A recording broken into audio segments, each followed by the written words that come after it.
Bismillahirrahmanirrahim. Assalamualaikum warahmatullahi wabarakatuh.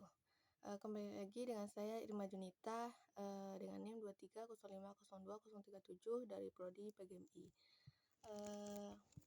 Sebelum itu, saya ucapkan terima kasih kepada Ibu dosen pengampu di mata kuliah Tahsinul Quran, yaitu Ibu Novita Yanti MPD. Semoga beliau diberikan kesehatan sentiasa dalam lindungan Allah Subhanahu wa taala. Baik, kali ini saya membuat tugas video video ketiga, menganalisis jurnal yang judulnya Pentingnya Memahami Al-Quran dan Ilmu Pengetahuan. Saya akan membahas beberapa poin. Yang pertama, hakikat memahami Al-Quran. Nah, dari segi bahasa, Al-Quran berasal dari qira'ah yang berarti menghimpun dan menyatukan. Sedangkan qira'ah berarti menghimpun huruf-huruf dan kata-kata yang satu dengan yang lainnya dengan susunan yang rapih. Mengenai hal ini, Allah Subhanahu wa taala berfirman, yang artinya sesungguhnya atas tanggungan kamilah mengumpulkannya di dadamu dan membuatmu pandai membacanya. Apabila kami telah selesai membacakannya, maka ikutilah bacanya itu. Quran Surah Al-Qiyamah ayat 17-18. Al-Quran juga dapat berarti bacaan sebagai masdar dari kata qara'a. Dalam arti seperti ini, Allah Subhanahu wa taala mengatakan dalam Quran Surah Fussilat ayat 3 yang artinya kitab yang dijelaskan ayat-ayatnya, yakni bacaan dalam bahasa Arab untuk kaum yang mengetahui. Adapun dari segi istilahnya, Al-Quran adalah kalamullah yang merupakan mukjizat yang diturunkan kepada Nabi Muhammad SAW yang disampaikan kepada kita secara mutawatir dan dijadikan membacanya sebagai ibadah. Keterangan dari definisi yang saya sebutkan tadi adalah sebagai berikut. Yang pertama, kalamullah. 1. Kalamullah. Firman Allah merupakan kalam atau perkataan yang tentu saja tetap berbeda dengan kalam manusia, kalam hewan, ataupun kalam para malaikat. Terdapat dalam Allah berfirman dalam Quran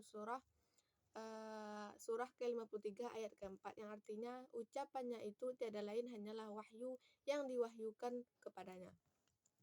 Yang kedua yaitu mukjizat. Kemukjizatan Al-Quran merupakan suatu hal yang sudah terbukti dari semenjak zaman Rasulullah SAW hingga zaman kita ini dan hingga di akhir zaman kelak. Dari segi susunan bahasanya, sejak dahulu hingga kini Al-Quran dijadikan rujukan oleh para pakar-pakar bahasa. Dari segi isi kandungannya, Al-Quran juga sudah menunjukkan mukjizat, mencangkup bidang ilmu alam, matematika, astronomi, bahkan juga prediksi, sebagaimana yang terdapat dalam surah Al-Rum mengenai bangsa Romawi yang mendapatkan kemenangan setelah kekalahan. Dan sebagai berikut. Yang ketiga, diturunkan kepada Nabi Muhammad SAW bahwa Al-Quran diturunkan oleh Allah Subhanahu wa taala langsung kepada Rasulullah SAW melalui perantaraan malaikat Jibril alaihissalam.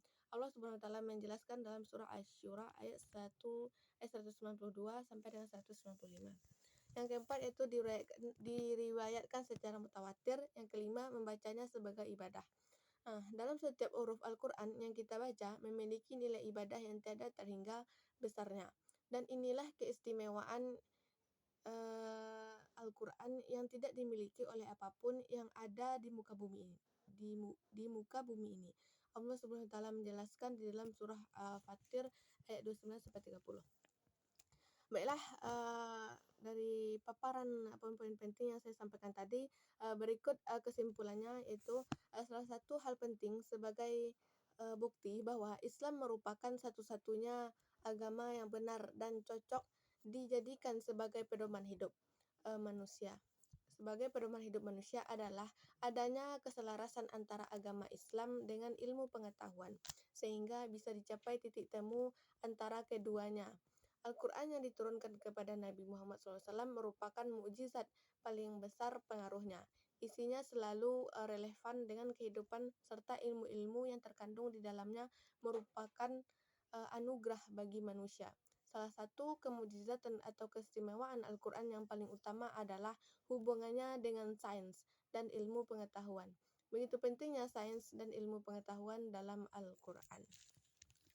Baiklah, itu saja yang dapat saya sampaikan poin-poin pentingnya dari judulnya, yaitu pentingnya memahami Al-Quran dan ilmu pengetahuan. Kurang lebihnya saya mohon maaf. Saya akhiri dengan doa kafaratul majlis, yaitu subhanakallahumma wa bihamdika asyhadu an la ilaha anta astaghfiruka wa atubu ilaik. Wabillahi taufiq wal hidayah. Wassalamualaikum warahmatullahi wabarakatuh.